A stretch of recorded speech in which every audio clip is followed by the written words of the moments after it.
शिवसेनेची कार्यकारिणीची बैठक सुद्धा आज पार पडलेली आहे आणि दुसरीकडे एकनाथ शिंदे यांनी देवेंद्र फडणवीस यांनाच घरचा जाहीर दिलेला आहे का सरकारचा असा निर्णय जो सध्या प्रचंड वादात सापडलेला आहे। अर्थात तुम्हालाही कल्पना आली असेल तो म्हणजे पहिलीपासून त्रिभाषा सूत्र संदर्भातला त्याच्यावर सुद्धा एकनाथ शिंदेंनी घेतलेली भूमिका ही आता सरकारच्या चढचणीत आणि विरोधकांच्या हातात आलेला आयतं कोलीत ठरू शकतं का याही बद्दलची बातमी समजून घेणार आहोत। आता शासन निर्णय तर रद्द झालेले आहेत, मग ठाकरे बंधूंचं नेमकं काय ठरलेलं आहे, 5 जुलैला नेमकं काय होणार आहे याबद्दलची ठोस माहिती जाणून घेणार आहोत। अशा दिवसभरातल्या महत्त्वाच्या सगळ्या घडामोडी ज्या आहेत त्याची सुरुवात करूया। तुम्ही सुद्धा या प्रत्येक घडामोडी संदर्भातली तुमची मतं कमेंट बॉक्समध्ये टाकू शकता। सुरुवात करूया। पहिली बातमी आपली असणार आहे शिवसेनेच्या कार्यकारिणी संदर्भातली आणि त्याच्यातली आजची सगळ्यात मोठी बातमी आहे ती म्हणजे की शिवसेनेमध्ये पक्षप्रमुख पद हे जे आता म्हणजे जेव्हाची एकसंध शिवसेना होती तेव्हा ते उद्धव ठाकरेंकडे होतं, त्याच्यानंतर शिवसेना ही विभागली गेली आणि नंतर केंद्रीय निवडणूक आयोगाने शिवसेना नाव आणि चिन्ह या सगळ्या गोष्टी ज्या आहेत त्या एकनाथ शिंदे यांना दिल्या। अर्थात हे प्रकरण जरी न्यायप्रविष्ट असलं, सर्वोच्च न्यायालयामध्ये त्याला आव्हान दिलेलं असलं तरी सुद्धा गेल्या 3 वर्षांमध्ये आपण पाहतोय अगदी एकाच हातावर मोजण्या इतक्या त्याच्यावरच्या सुनावण्या झालेल्या आहेत, पुढे त्याचं काही होत नाहीये। त्यामुळे एक प्रकारे ती आता आणि त्याच शिवसेनेच्या नाव आणि चिन्हावर एकनाथ शिंदेंनी लोकसभा आणि विधानसभा निवडणुका सुद्धा त्यांच्या पक्षांनी लढवलेल्या आहेत। येणाऱ्या स्थानिक स्वराज्य संस्थांच्या निवडणुका सुद्धा त्याच नाव आणि पक्षावर चिन्हावर लढवल्या जातील। त्याच शिवसेनेची आज 8वी कार्यकारिणी जी आहे ती पार पडलेली आहे आणि या कार्यकारिणीमध्ये शिवसैनिकांनी म्हणजे अर्थात त्यांची जी एक पदाधिकाऱ्यांची सभा असते त्या सभेने एकनाथ शिंदे यांना असं सुचवलेलं आहे की पक्षप्रमुख पद हे आता तुम्ही घ्यावं। आता याचा अगदी थोडक्यात आपण इतिहास समजून घेऊया। अर्थात ज्यावेळेला या गोष्टी घडलेल्या होत्या त्यावेळेला आम्ही त्याच्यावर सविस्तर विश्लेषण केलेली आहे जे तुम्हाला मुंबई तकच्या YouTube चॅनलवर पाहता येईल की शिवसेनेची घटना नेमकी काय सांगते ही सगळी पद लक्षात घेता। पण आत्तापुरता सांगायचं झालं तर ज्यावेळेला एकनाथ शिंदे यांनी बंड केलेलं होतं त्यावेळेला एकनाथ शिंदे हे सरकारमधून तर बाहेर पडलेलेच होते, पण त्याच वेळेला त्यांनी केंद्रीय निवडणूक आयोगाकडे सुद्धा म्हटलेलं होतं की खरी शिवसेना ही आम्हीच आहोत, त्यामुळे मूळ पक्षाचं चिन्ह आणि नाव या सगळ्या गोष्टी आम्हाला देण्यात यावा। त्याच वेळेला त्यांनी कार्यकारिणी सुद्धा घेतलेली होती ज्याच्यामध्ये अनेक ठराव संमत करून घेण्यात आलेले होते आणि त्यातला प्रमुख एक मुद्दा होता तो म्हणजे की एकनाथ शिंदे यांनी आपल्याकडे मुख्य नेते हे पद घेतलेलं होतं। युजुअली जर आपण शिवसेनेचं पाहायला गेलं तर शिवसेनेमध्ये सर्वोच्च पद जे आहे ते शिवसेना प्रमुख आहे जे बाळासाहेब ठाकरे यांच्याकडेच होतं आणि त्यांच्या निधनानंतर सुद्धा 2013ला एक विशेष कार्यकारिणी घेण्यात आली आणि त्यावेळेला शिवसेना प्रमुख हे पद जे आहे हे केवळ आणि केवळ बाळासाहेब ठाकरे यांच्यासाठीच गोठवण्यात आलं। याचाच अर्थ ते इथून पुढे कोणाकडेही जाणार नाही, याच्यावर कोणाचंच दुमत नाहीये। अगदी उद्धव ठाकरेंची शिवसेना असू दे किंवा एकनाथ शिंदेंची शिवसेना असू दे, शिवसेना प्रमुख या पदावर कोणीही दावा करत नाही, ते केवळ केवळ बाळासाहेब ठाकरे यांच्यासाठीच कायमस्वरूपी ठेवण्यात आलेलं आहे। आता 2013ला म्हणजे 12ला ज्यावेळेला बाळासाहेब ठाकरे यांचं निधन झालं त्याच्यानंतर शिवसेना प्रमुख हे पद 2013 मध्ये कायमस्वरूपी बाळासाहेब ठाकरे यांच्यासाठी ठेवण्यात आलं। मग बाळासाहेब ठाकरे यांच्यानंतर ऑटोमॅटिकली जे पक्षाध्यक्ष झाले ते उद्धव ठाकरे होते। अर्थात तो नंतर त्यांच्या प्रतिनिधी सभेने निर्णय घेतला, त्याच्यानंतर उद्धव ठाकरे हेच पक्षप्रमुख झाले। पण शिवसेना प्रमुख हे जे मूळ शिवसेनेतलं सर्वोच्च पद बाळासाहेब ठाकरेंकडे होतं ते त्यांच्यासाठी राखीव ठेवण्यात आल्यानंतर शिवसेनेचे बाळासाहेबांनंतर जे अध्यक्ष झालेले होते ते होते उद्धव ठाकरे आणि मग त्यांच्यासाठी कुठलं पद देण्यात यावं यामुळे शिवसेना पक्षप्रमुख असं पद त्यावेळेला तयार करण्यात आलं, जे तेव्हापासून अगदी 2022 मध्ये बंड होईपर्यंत उद्धव ठाकरे यांच्याकडेच होतं। मध्ये 2013 आणि 18 मध्ये झालेल्या कार्यकारिणीच्या बैठकीमध्ये सुद्धा ते उद्धव ठाकरेंकडेच कायम राहिलेलं आहे। आपल्याला कल्पना आहे की ज्यावेळेला एकनाथ शिंदेंनी बंड केलं त्याही वेळेला त्यांचं म्हणणं होतं की 2018ला कुठली धड निवडणूकच झालेली नव्हती, परस्पर उद्धव ठाकरेंनी ती पदं सगळे आपल्याकडे ठेवलेली होती वगैरे हे सगळे आरोप झालेले होते। पण जरी एकनाथ शिंदेंनी शिवसेना मूळ नाव चिन्ह हे सगळं आपल्याकडे घेतलेलं असलं, त्या पक्षावर दावा केलेला असला तरी सुद्धा त्यांनी सुद्धा शिवसेना पक्षप्रमुख या पदाला हात लावलेला नव्हता। त्यांनी एक नवीन पद तयार केलं मुख्य नेता या नावाने आणि एकनाथ शिंदेंनी ते मुख्य नेता पद आपल्याकडे घेतलं। अर्थात त्यांच्या कार्यकारिणीनुसार सुद्धा त्यांच्या प्रतिनिधी सभेने त्यांना ते दिलेलं असू शकतं। मुद्दा हा की आता मात्र एकनाथ शिंदे यांच्या शिवसेनेतनं असा सूर येतोय त्या प्रतिनिधी सभा त्यांच्याकडनं की एकनाथ शिंदे यांनी त्यांच्या समोर अशा मागण्या ठेवण्यात आलेल्या आहेत। एक तर तुम्ही पक्षप्रमुख हे पद घ्या जे की आत्ता सुद्धा उद्धव ठाकरेंना शिवसेना पक्षप्रमुख म्हटलं जातं। शिवसैनिक जे शिंदेंसोबतचे आहेत त्यांचं म्हणणं आहे की तुम्ही सुद्धा हेच शिवसेना पक्षप्रमुख पद घ्या, अदरवाईज दुसरं त्यांचं म्हणणं आहे की किंवा राष्ट्रीय प्रमुख घ्या। आता ही दोन्ही पद जर बघायला गेलं तर एक आहे की ते म्हणजे पक्षप्रमुख, आता शिवसेना उद्धव बाळासाहेब ठाकरे पक्षाचे पक्षप्रमुख म्हणून उद्धव ठाकरेंना संबोधित केलं जातं। त्याच पद्धतीने शिवसैनिकांना असं वाटतं की आपली ही खरी शिवसेना आहे, मग आपल्या पक्षप्रमुखांना सुद्धा मुख्य नेता असं काहीतरी वेगळंच नाव देण्यापेक्षा जे शिवसेनेचं गेल्या 10-15 वर्षांपासून चालत आलेलं पक्षप्रमुख पद आहे तेच एकनाथ शिंदेंना मिळावं अशी त्यांची धारणा झालेली आहे. अदरवाईज जसं आपण पाहतोय की महायुतीमध्ये आता 3 प्रमुख पक्ष आहेत, भाजप, शिवसेना आणि राष्ट्रवादी. त्याच्यातली अजित पवार यांची राष्ट्रवादी काँग्रेस जे आहे त्याच्यामध्ये राष्ट्रीय अध्यक्षपद हे अजित पवारांकडे आहे, कारण की राष्ट्रवादीचा प्रसार जो आहे तो इतर सुद्धा अनेक राज्यांमध्ये झालेला आहे. जसं नागालँडमध्ये त्यांचे 7 आमदार आहेत, नॉर्थ ईस्टमध्ये सुद्धा त्यांचे आमदार याआधी सुद्धा निवडून आलेले आहेत. त्याच्यानंतर सुद्धा इतर राज्यांमधल्या निवडणुका ते लढवत असतात, त्यांचे आमदार निवडून येत असतात. सो हे सगळं लक्षात घेता राष्ट्रवादी काँग्रेसमध्ये राष्ट्रीय अध्यक्ष हे सुद्धा पद आहे, जे शरद पवारांकडे होतं. फुटीनंतर अजित पवारांकडे ते आपसूक आलेलं आहे, कारण तो पक्ष आणि नावचिन्ह केंद्रीय निवडणूक आयोगाच्या निकालानुसार त्यांच्याकडे गेलेला आहे.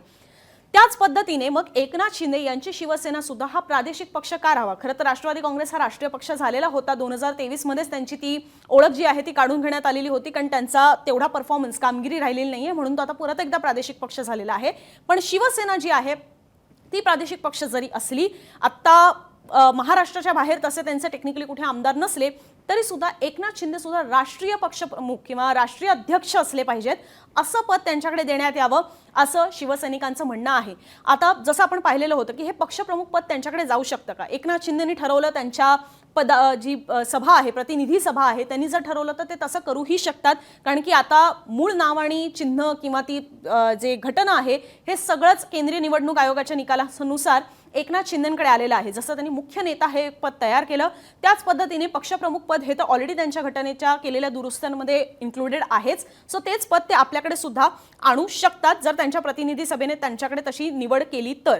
आता मुद्दा येतो तो म्हणजे की या आजची जी कार्यकारिणी झाली त्याच्यामध्ये एकनाथ शिंदेंनी याच्यावर काय म्हटलेलं आहे. एकनाथ शिंदेंना ज्यावेळेला याबद्दल विचारण्यात आलं त्यावेळेला त्यांनी असं म्हटलेलं आहे की पद हे त्यांच्यासाठी फारसं महत्त्वाचं नाही, म्हणजे पदाचं नाव काय आहे वगैरे या गोष्टी फारशा माझ्यासाठी महत्त्वाच्या नाहीत असं त्यांनी म्हटलेलं आहे. 2 मुद्दे त्यांनी प्रामुख्याने सांगितले की मला कोणतंही पद द्यायचं यात पदाधिकाऱ्यांचं स्वतःचंच एकमत नाहीये, कारण कोणी सांगतंय राष्ट्रीय अध्यक्ष करा, कोणी सांगतंय मला पक्षप्रमुख करा. त्यामुळे तुमच्यामध्येच एकमत नाहीये. जोवर तुमचं एकमत होत नाही, तुम्ही स्वतः एकमत करा, तोपर्यंत माझं मुख्य नेता हेच पद कायम राहील. आता हे फार महत्त्वाचं आहे. जर शिवसेनेच्या प्रतिनिधी सभेने ठरवलं, प्रतिनिधी सभा ही मुळात काय आहे तर शिवसेनेच्या कार्यकारिणीमधली ही एक अशी महत्त्वाचा आपण ज्याला म्हणू शकतो बॉडी आहे, असं एक घटक आहे की जे शिवसेनेतले हे सगळे पदं कोणाकडे कुठली जाणार याबद्दलच्या निवडणुका ज्या होतात त्याच्यामध्ये सहभाग घेत असतात, ते ठरवत असतात कोण नेता होणार, कोण उपनेता होणार, कोण पक्षप्रमुख होणार, हे सगळं प्रतिनिधी सभा ठरवत असते. तर याच प्रतिनिधी सभेमध्ये किंवा ह्या पदाधिकाऱ्यांमध्ये एकमत नाहीये, तर तुम्ही तुमच्यात आपापसात पहिले ठरवून घ्या की मला नेमकं कुठलं पद द्यायचंय, पक्षप्रमुख द्यायचंय की राष्ट्रीय अध्यक्ष द्यायचंय, ते ठरल्यानंतर बघू, तोपर्यंत मात्र मी मुख्य नेता राहणार असं एकनाथ शिंदे म्हणतात. पुढे त्यांनी म्हटलेलं आहे की पदाबाबत पुढच्या बैठकीत निर्णय घेऊ. कार्यकर्ता आणि लाडका भाऊ हेच पद माझ्यासाठी सगळ्यात मोठं आहे. एकनाथ शिंदेंनी शिवसेनेचा ताबा घेतल्यापासून ते कायमच सांगत आलेले आहेत की मी अजूनही एक कार्यकर्ता आहे. जेव्हा त्यांना मुख्यमंत्रीपद मिळालं तेव्हाही त्यांनी हेच म्हटलेलं होतं की मी सीएम म्हणजेच कॉमन मॅन आहे, मी सुद्धा एक सामान्य आहे. आणि जेव्हा त्यांच्याकडे उपमुख्यमंत्रीपद आलं तेव्हा डीसीएमचं सुद्धा त्यांनी डेडिकेटेड टू कॉमन मॅन असं म्हटलेलं आहे. दुसरं त्यांनी म्हटलं आहे ते म्हणजे की लाडका भाऊ हे महत्त्वाचं आहे. लाडकी बहीण योजनेच्या पार्श्वभूमीवर त्यांनी म्हटलेलं आहे की माझ्या या सगळ्या बहिणी आहेत, त्यामुळे त्यांचा मी जो लाडका भाऊ झालेलो आहे हे मला सगळ्यात जास्त महत्त्वाचं ठरतं. अर्थात त्याच एका योजनेचा खूप मोठा वाटा आहे महायुती सरकारला पुन्हा एकदा निवडून आणण्यामध्ये, त्यामुळे त्यांना तेही पद फार जिव्हाळ्याचं झालेलं आहे.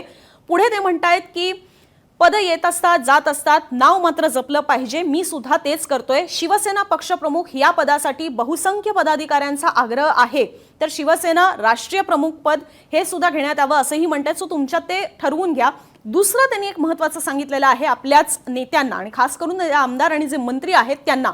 आमदार आणि मंत्र्यांना जे सांगितलेलं आहे ते फार महत्त्वाचं आहे. त्यांनी सांगितलेलं आहे कमी बोला आणि जास्त काम करा.